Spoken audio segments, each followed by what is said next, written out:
Bienvenue dans cette nouvelle édition du QG News. Voici les titres de l'actualité. Au Bénin, le syndicaliste Laurent Métognon comparaîtra le 15 novembre prochain devant la Cour de répression des infractions économiques et du terrorisme.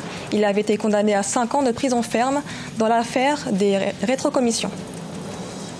Retour au pays des réfugiés mozambicains. Après les tensions politiques en 2015 au Mozambique, 12 000 réfugiés étaient installés dans un camp au Malawi. Beaucoup d'entre eux prennent désormais le chemin du retour, espérant un retour à la paix définitif. Et puis, portrait dans ce journal de l'écrivaine sénégalaise Mariama Ndoye, nommée marraine de la 26e édition de la journée de l'écrivain africain, le 6 novembre. Elle a notamment reçu le prix Ivoire 2012 pour son roman L'arbre s'est penché.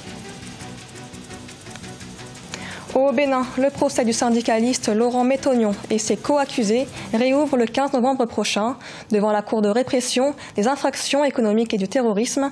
Il avait été condamné à 5 ans de prison ferme et à une amende de 1 million de francs CFA en juillet dernier pour placement illégal à risque contre des rétrocommissions. Les précisions dans ce reportage de l'FCONU. Syndicaliste béninois Laurent Métognon et les 6 autres prévenus dans le dossier de rétrocommission occulte sur le placement de fonds de la Caisse nationale de sécurité sociale à la Banque internationale du Bénin vont comparaître devant la Cour de répression des infractions économiques et du terrorisme. La réouverture du procès devant cette nouvelle juridiction est prévue pour le jeudi 15 novembre 2018. C'est un machin qui ne doit pas exister et nous sommes en train de nous battre pour que cette criette-là n'existe plus dans le paysage juridictionnel de notre pays. N'est-ce pas? Ça fait partie des hontes de notre pays. Au terme d'environ 9 mois de procès, l'ancien président du conseil d'administration de la Caisse, Laurent Métognon, a écopé de 5 ans de prison ferme assorti d'une amende de 1 million de francs CFA. Il doit aussi payer avec ses co-accusés la somme de 10 millions de francs CFA à l'État et 70 millions à la Banque internationale du Bénin. Les avocats de la défense avaient relevé appel de ce jugement. La criette reprend. C'est pourquoi faire? Est-ce à dire que la criette va revenir sur la décision de première instance ou bien elle va considérer la décision de première instance comme inexistante?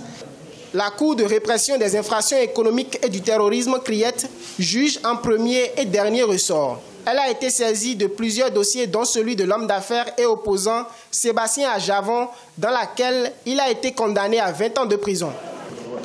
La République démocratique du Congo enregistre 183,5 millions de dollars de consommation en devises en 2018, une consommation élevée liée notamment au financement par le gouvernement du processus électoral. Mais malgré les dépenses, le cadre macroéconomique serait resté stable selon la Banque centrale du pays. Reportage d'un correspondant, Jacques Amboka. C'est une forte consommation de devises enregistrée au second semestre de l'année en cours en République démocratique du Congo. 183,5 millions de dollars consommés, note le comité de politique monétaire de la Banque centrale du Congo. Dans ce contexte électoral qui se veut sans ingérence extérieure, le financement du dit processus est la principale cause de cette consommation. Le gouvernement a déjà financé plus de 70% du budget de 432 millions de dollars nécessaires pour l'organisation des élections cette année. Et cela a mis le gouvernement congolais dans la position de pouvoir dépenser des devises nécessaires pour la tenue de ces élections. Cette forte consommation constatée ne dérange pas à en croire le gouverneur de la Banque centrale du Congo, le cadre macroéconomique. Le pays dispose d'1,8 milliard de dollars de devises, équivaut à 4 semaines et 2 jours d'importation des biens et services sur ressources propres. Pour le moment, le cadre macroéconomique est certes stable. On a un taux d'inflation en cumul annuel de 6,19%. Annualisé, nous sommes à 7,54%. À quelques semaines de la tenue des scrutins du 23 décembre, il faut s'attendre à plus de consommation de devises quand on sait que le gouvernement doit encore payer 30% pour compléter l'enveloppe des élections qui s'élève à 432 millions de dollars. Cependant, la stabilité de la monnaie nationale, malgré la forte consommation de devises, est un signe de la maîtrise de l'inflation selon les analystes. Les Mozambicains réfugiés au Malawi reviennent progressivement vers leur pays d'origine, le Mozambique. Les efforts de paix entre le parti au pouvoir, le Frelimo, et l'opposition, la Renamo, fait naître l'espoir d'un avenir meilleur pour les 12 000 réfugiés mozambicains installés au Malawi entre 2015 et 2016. Un sujet de la rédaction. 12 000 réfugiés mozambicains étaient installés au Malawi entre 2015 et 2016. Un exode suite aux affrontements au Mozambique entre l'armée du parti au pouvoir, le Frelimo, et la rébellion du parti d'opposition, la Renamo, en 2015, 20 ans après la fin de la guerre civile en 1992. Avec le processus de paix en cours dans le pays, les réfugiés du camp de Louani reprennent progressivement le chemin du retour. J'ai entendu dire que les combats se sont arrêtés dans mon pays et c'est pourquoi j'ai décidé de rentrer chez moi. Cependant, les choses peuvent s'aggraver à tout moment. Je ne fais pas confiance aux politiciens de mon pays. Depuis fin février 2016, près de 250 personnes en provenance du Mozambique traversent chaque jour la frontière avec le Malawi. Mais en septembre dernier, un recensement effectué par l'ONU a comptabilisé 500 réfugiés mozambicains prêts à rentrer au pays. Des réfugiés motivés par un retour au calme dans leur pays et la tenue des prochaines élections générales en 2019. J'y retourne et j'espère qu'après les élections de l'année prochaine, la paix régnera dans mon pays. Je suivrai les événements et si ça se passe mal, je reviendrai certainement ici. Un processus de paix toutefois en suspens dans le pays. En effet, la Renamo, qui a participé pour la première fois depuis 10 ans aux élections municipales en octobre 2018, accuse le parti au pouvoir de fraude, décidant ainsi de suspendre les négociations de paix. Notons qu'en mars dernier, il y avait encore plus de 3 000 réfugiés mozambicains au Malawi. Le 7 novembre, le Rwanda célébrait la journée africaine de l'information à Kigali, l'occasion pour les experts du monde médiatique rwandais de parler du rôle de l'accès à l'information pour le développement du continent et de la couverture médiatique de l'actualité africaine. Reportage de notre correspondant, Fradian Dakayizenga. Kigali, la capitale rwandaise, a célébré la journée africaine de l'information ce 7 novembre 2018. À l'occasion, plus de 300 experts des médias, académiciens et politiciens ont participé à des différents débats sur le rôle de l'accès à l'information pour la transformation de l'Afrique, selon l'agenda 2063 de l'Union africaine. Raconter l'histoire de l'Afrique d'une façon authentique est un devoir fondamental si nous voulons transformer notre continent. Nos citoyens jouent un rôle primordial dans l'aboutissement de nos objectifs de développement et l'accès à l'information permet à nos citoyens d'exercer leurs droits les plus absolus. Le problème de financement a émergé des discussions des experts comme le plus grand obstacle auquel font face les médias africains. Par conséquent, il est difficile d'accéder à l'actualité continentale, ce qui devrait inquiéter les dirigeants africains selon certains experts.